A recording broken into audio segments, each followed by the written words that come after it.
Hello guys, ഇന്ന് നമ്മൾ യാത്ര പോകുന്നത് ടോബർമുറിയിലേക്കാണ്. ഒൻറ്റാരിയോയിലെ ജോർജിയൻ ബേയുടെയും ഹ്യൂറൺ ലേക്കിനെ നടുവിലായി സ്ഥിതി ചെയ്യുന്ന സ്ഥലമാണിത്. ടോബർമുറിയിൽ എത്തിയാൽ നമ്മൾ ആദ്യം പോകേണ്ടത് പ്രശസ്തമായ ഫ്ലവർ പോട്ട് ഐലൻഡിലേക്കാണ്.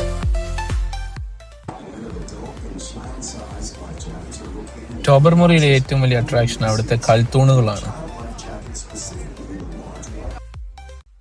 അങ്ങോട്ടുള്ള യാത്രയിൽ ഗ്ലാസ് ബോട്ട് യാത്ര ഒരിക്കലും വിട്ടുപോകരുത്. കാരണം തെളിഞ്ഞ വെള്ളത്തിനടിയിൽ നൂറ്റാണ്ടുകൾ പഴക്കമുള്ള കപ്പലാവശിഷ്ടങ്ങൾ നമുക്ക് കാണാൻ സാധിക്കും.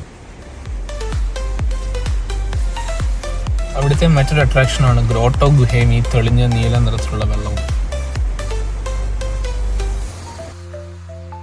അവിടെ എത്തിക്കഴിഞ്ഞാൽ ഫ്ലവർ പോട്ട് ഐലൻഡിന്റെ മാപ്പ് കാണാൻ സാധിക്കും. അത് നോക്കി നമുക്ക് ഏത് ഡയറക്ഷനിലേക്കാണ് ഹൈക്ക് ചെയ്യേണ്ടതെന്ന് തീരുമാനിക്കാം. ചെറിയ ഹൈക്കുകൾ ഇഷ്ടപ്പെടുന്ന ആൾക്കാർക്ക് ഏറ്റവും പറ്റിയ ദ്വീപാണിത്.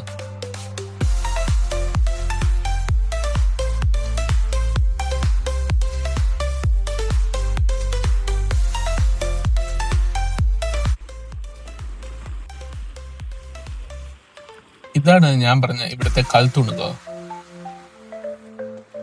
ആ ദൂരെ കാണുന്ന കൽത്തൂണിലേക്ക് ഇതിലെ ഹൈക്ക് ചെയ്ത് പോയാൽ അവിടെ എത്താൻ സാധിക്കും.